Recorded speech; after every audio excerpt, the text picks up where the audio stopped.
release sa senior citizen fund ni inay karon and basig makubra pa na mo mang budget para kay inay. So nag-comply may e-certification.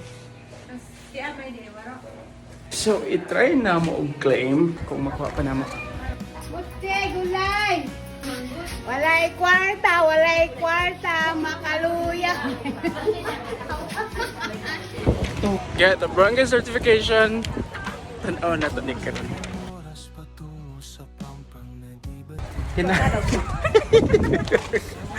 Kinahanglan na mo ipalaminate ang ID ni inay.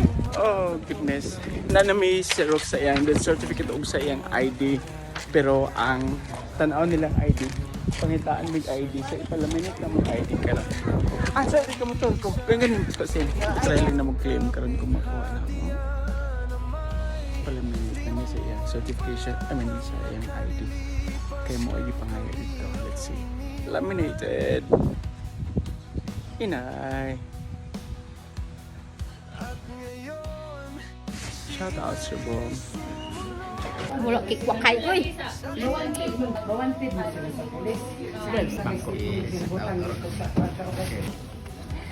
Kompleto na mong document guys. Nakalinya na middir karon na si Madam dia sa Leo.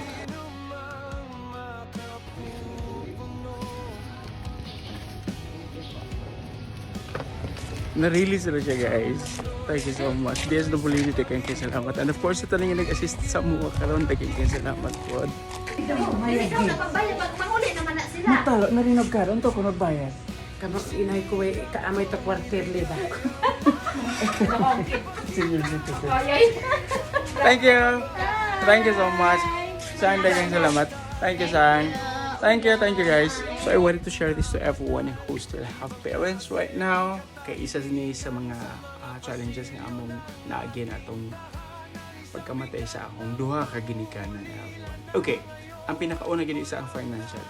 Pareho nga wala insurance siya amay og inay and late na atong gusto na ko sila i-enroll sa usa ka insurance kay mga senior citizen na sila, dili na sila pwede. So kung dili pa senior citizen inyong mga ginikanan, as much as possible, as early as possible, kinahanglan ninyo sila i-apply og insurance kay para pag-abot sa panahon dili mo magka-problema financially. At least na amoy makakuhaan. Hangtod karon na pa mi pero nun sa funeral ni inay, especially so nga haskan ka doon sa ilang gap. Nibiya si amay sa mo September and then pagka February na po si inay na po.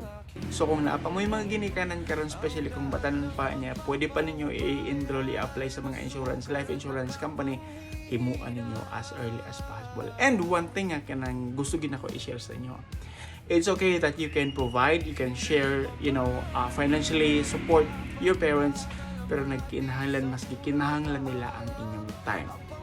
Ang uban ng mga ginikanan kay dili naman gid mo demand nga kanang suportahe ko ninyo or kinahanglan ko ginani ana dili sila ana, mas gikinahanglan nila ang inyong panahon o ang inyong gugma. You can't imagine how sad it is pag abot sa panahon nabawiyo na sila sa Ginoo.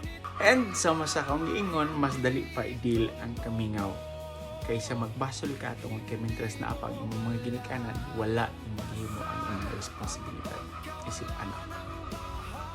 Blessings everyone, mag-amping ka.